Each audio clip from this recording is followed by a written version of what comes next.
आलो ना इकडे तर मी यतीनकडनं कॅमेरा घेतला. यतीनला बोललो मी शूट करतो, कारण की इतक्या गोष्टी आहेत इथे शूट करण्यासाठी. तुम्ही जेव्हा येतील ना इकडे, तुम्ही इथे हरवून जाल. आता आम्हाला रात्रभर जायचं ना, तर आम्ही रात्रभर शूट करू.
तर नमस्कार मित्रांनो, मी एका व्यक्तीसमोर उभा आहे ज्याच्या मी व्हिडिओचा खूप मोठा फॅन आहे आणि आपल्यासमोर आहे पराग सावंत. उत्तम व्हिडिओग्राफर, उत्तम फोटोग्राफर. आम्ही याला आज नाही बघत आहे, भरपूर वेळेपासून तुला बघतो, पण 8 वर्षांमध्ये आमची पहिल्यांदाच भेट होते. परागची आणि माझी पहिल्यांदा भेट होते. तर आज परागच्या घरी आलो आहे आणि त्याचं देखाव्याबद्दल आम्ही भरपूर बघितले, त्याचे यूट्यूबवर व्हिडिओज बघितले आहेत, पण प्रत्यक्ष कधी यायला नाही मिळालं कारण की आपले शूट भरपूर असतात. तर आज काय म्हणतात ते एक योगायोग झाला आणि मी इथे आलो आहे. आणि इथे आलो ना, मी तुम्हाला सांगतो ह्या ब्लॉगमध्ये ना बरंच काही सुटलं असणार आहे, कारण की जेवढं आम्ही शूट करायला जातो आहे, जेवढं दाखवायला जातो आहे ना, आणखीन डिटेलिंग आमच्या समोर येते. आणि आता आपण ना पुढे परागकडेच जाऊया आणि पराग आपल्याला सांगेल ही पूर्ण थीम कशाबद्दलची आहे. खरोखर बघण्यासारखी थीम आहे ही. मी आज स्वतः कॅमेरा घेऊन शूट करतो आहे, पण मी स्वतः घेऊन शूट करतो म्हणजे तुम्ही विचार करा काय थीम असेल ही. तर आपण जाऊया परागकडे. सो बेसिकली यंदा आपण कष्टाचं फळ असा विषय घेतला आहे.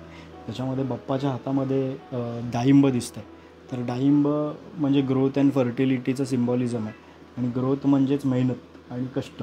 सो त्या थॉटवरनं मला हे सुचलं आणि मग कष्टकऱ्यांची मुंबई आणि कामगारांची मुंबई असा विषय आपण निवडला, ज्याच्यामध्ये आपण अशा काही कामगारांना फोकस केलं आहे जे आजकाल कुठेतरी दुर्लक्षित होत चालले आहेत आणि ती आपलीच कामं करत असतात. म्हणजे आता सफाई कर्मचारी आहेत, हे आपलाच परिसर स्वच्छ ठेवत असतात.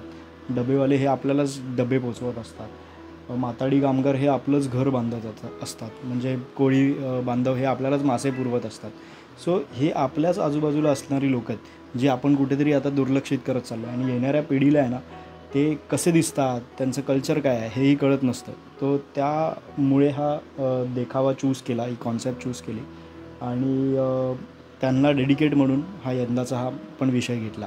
पण कसं सुचतं एवढं सगळं? एवढ्या बारीक गोष्टी म्हणजे तुम्ही अगोदर हे देखावा उभा करण्या अगोदर म्हणजे ह्याच्याबद्दल स्टडी करता वगैरे काय म्हणजे? सो आता आपण जसं लॉकडाऊनमध्ये आपण चाळ केली होती, तर लॉकडाऊननंतर चाळ केल्यामुळे आम्हाला एक अंदाज आला की मिनिएचरमध्ये खूप चांगले विषय कवर करू शकतात. म्हणजे कमी जागेमध्ये खूप चांगला विषय मांडता येतो.